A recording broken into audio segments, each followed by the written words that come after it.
ప్రభునందు మాకు అత్యంత ప్రియులైన దేవుని ప్రజలందరికీ యేసుక్రీస్తు వారి ప్రశస్తమైన పరిశుద్ధమైన పూజనీయమైన నామం పేరిట శుభాభివందనాలు తెలియజేస్తున్నాం.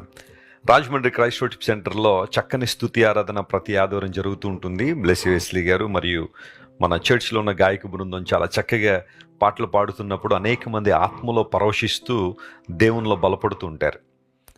నేను గమనిస్తుంటాను, కొంతమంది ఆరాధిస్తుండగానే తమ కన్నీటిని దేవుని సన్నిధిలో ఒలికిస్తూ ఉంటారు. కృతజ్ఞతతో కూడిన కన్నీరు అనమాట. ప్రభువును ఆరాధించడంలో, ఆయన్ను ఎగ్జాల్ట్ చేయడంలో ఉన్న సంతృప్తి అది. అయితే ఆ పాటల్లో పాట ఏంటంటే, లోకములో ఉన్న వారికన్నా నా యేసు గొప్పవాడు, నా యేసు మంచివాడు, నా యేసు పూజనీయుడు అనే పాట నాకు చాలా ఇష్టమైన పాట. అవును, మన దేవుడు అందరికన్నా మంచివాడు, అందరికన్నా గొప్పవాడు. దైవిక లక్షణమే అది.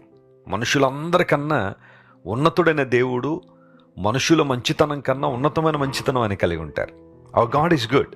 ఆయన స్వభావ సిద్ధంగా మంచివాడు. ఆయన మంచివాడుగా ఉండడానికి నటించాల్సిన అవసరం లేదు.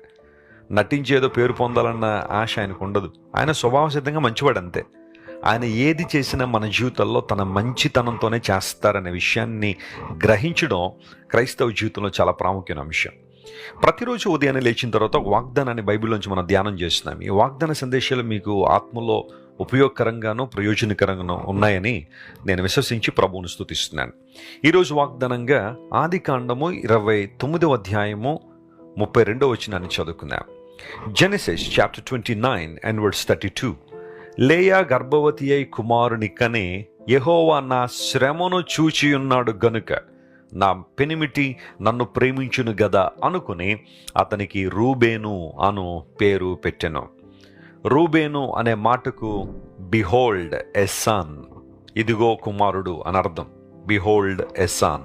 యాకోబు జీవిత ప్రస్థానాన్ని బైబిల్ గ్రంథంలో చాలా క్షుణ్ణంగా మనం చదవచ్చు. కొంతమంది జీవితాలు పుట్టుక నుండి మరణం వరకు కూడా ఎవ్రీ డీటెయిల్ బైబిల్లో మనం చూస్తాం. అందులో చాలా ప్రధానమైన వాడు యాకోబు. యాకోబు బాల్యం దగ్గర నుండి మరణించేంత వరకు కూడా 147 సంవత్సరాల జీవిత యాత్ర బైబిల్లో చాలా స్పష్టంగా మనం చూస్తున్నాం. అయితే యాకోబు వివాహ వయసుకు వచ్చిన తర్వాత పెళ్లి చేసుకున్నప్పుడు రాహేల్ని పెళ్లి చేసుకుందాం అనుకున్నాడు. ఆ దేశ మర్యాద చొప్పున అక్కకు పెళ్లి అవ్వకుండా చెల్లికి అవ్వకూడదు కాబట్టి ముందు అక్కని ఇచ్చి పెళ్లి చేశారు. అంటే యాకోబుకు లేయాను ఇచ్చి పెళ్లి చేశారు.